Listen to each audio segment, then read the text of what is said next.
सो hi everyone. देखो, जब से एसएससी फेज 14 का नोटिफिकेशन आया है और जो उसमें सेक्शनल टाइमिंग ऐड की गई है, तभी से आपके बहुत सारे कमेंट आ रहे हैं, मैसेज आ रहे हैं कि सर क्या एमटीएस 2026 का भी पैटर्न चेंज होगा, क्या इसमें भी सेक्शनल टाइमिंग इंक्लूड होगी, क्या इसमें भी अब हमें मैथ पढ़ना पड़ेगा, रीजनिंग पढ़ना पड़ेगा। जो अभी हमारा सिलेक्शन इंग्लिश और जीके के बेसिस पे होता है, तो क्या एमटीएस 2026 का भी पैटर्न चेंज होगा? तो इसका आंसर देने के लिए मैं ये वीडियो बना रहा हूँ। चलिए हम यहाँ पर शुरू कर लेते हैं। देखो, सबसे पहले देखते हैं कि फेज 14 में मेजर चेंजेस क्या देखने को मिले हैं। 60 मिनट पहले भी मिलते थे आपको पेपर करने के लिए, अभी भी 60 मिनट मिलेंगे, जिसमें 25 क्वेश्चन रीजनिंग के, 25 क्वेश्चन जीके के, 25 क्वेश्चन मैथ के और 25 क्वेश्चन इंग्लिश के आते थे। लेकिन इन सभी को करने के लिए आपको 1 घंटा मिलता था। यहाँ पर कोई भी सब्जेक्ट वाइज टाइमिंग नहीं चलती थी, कोई भी सेक्शनल टाइमिंग नहीं चलती थी। लेकिन अभी ये हर एक सब्जेक्ट को सेक्शन में डिवाइड कर देंगे, section A, section B, section C, section D. और हर सेक्शन करने के लिए आपको 15 मिनट, 15 मिनट, 15 मिनट और 15 मिनट का टाइम मिलने वाला है। ठीक है, तो अभी यहाँ पर क्या इंट्रोड्यूस कर दिए सेक्शनल टाइमिंग। अभी यहाँ पे रीजनिंग बच्चा कर सकता है, जीके कर सकता है, इंग्लिश कर सकता है। अगर मैथ बहुत आसान बनाया तो 15 मिनट में 25 क्वेश्चन करना आसान है।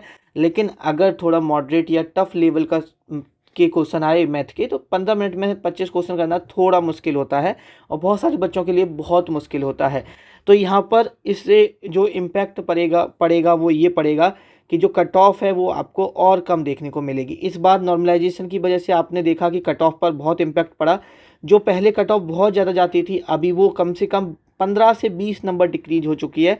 और ये सेक्शनल टाइमिंग से आपकी और ज़्यादा कट ऑफ डिक्रीज हो जाएगी और बहुत ज़्यादा हाई चांसेस हैं कि ये जो सेम पैटर्न आपका सीजीएल और सीएचएसएल में भी फॉलो किया जाए, इसमें भी इस पैटर्न को इंट्रोड्यूस कर दिया जाए। तो अगर आप सीजीएल सीएचएसएल की भी तैयारी कर रहे हो तो आप इस चीज़ के लिए तैयार रहिए। अब हम बात कर लेते हैं एमटीएस के लिए। क्या एमटीएस में ऐसा होगा? भाई ऐसा होगा नहीं, ऐसा हो चुका है ऑलरेडी। कब से हो चुका है? 2022 से हो चुका है, जब से आपका पैटर्न चेंज हुआ था। जब से आपसे ये बोला था कि भाई मैथ और रीजनिंग आपका यहाँ पर सिर्फ क्वालिफाइंग रहेगा और जीके और इंग्लिश में आपको नंबर लेके आने पड़ेंगे, जिसके बेसिस पे आपकी कट ऑफ बनेगी, जिसके बेसिस पे आपका सिलेक्शन होगा। कहने का मतलब है जो सेक्शनल टाइमिंग वो फेज 14 में इस साल इंट्रोड्यूस की है, एमटीएस में 2022 से ही कर चुके हैं। तो अब कैसे कर चुके हैं? देखो, उन्होंने एक सेशन 1 बना दिया, इसमें 2 सब्जेक्ट डाल दिए।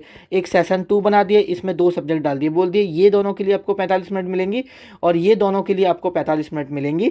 इसलिए यहाँ पर अब कोई और नया चेंज देखने को नहीं मिलेगा। और आपके मन में ये डाउट है कि देखो मैथ और रीजनिंग इसमें सिर्फ क्वालिफाइंग होता है, ऐसा ना हो कि इसके बेसिस पे भी कट ऑफ बने। तो भाई पैटर्न चेंज नहीं होगा। अगर कोई भी डिसीजन लिया जाता है तो बहुत सोच समझ के लिया जाता है। जैसे सीजीएल में जब पैटर्न चेंज हुआ तो 45 क्वेश्चन इंग्लिश के डाल दिए। क्यों? इसके पीछे बहुत बड़ा रीज़न है। जब आप डिपार्टमेंट को ज्वाइन करोगे, वहाँ पर इंग्लिश का कितना ज़्यादा आपको काम रहेगा, ड्राफ्टिंग में कितना काम करने होने वाला है। आप एज ए टीए ज्वाइन कर रहे हो, एज ए इंस्पेक्टर ज्वाइन कर रहे हो, किसी भी पोस्ट पे आप ज्वाइन कर रहे हो, आपको ड्राफ्टिंग करनी है, उसके लिए आपको इंग्लिश आनी चाहिए। उसके लिए मैथ की ज़रूरत नहीं है। मैथ और रीजनिंग का वेटेज इसीलिए कम किया क्योंकि इंग्लिश की वैल्यू ज़्यादा है।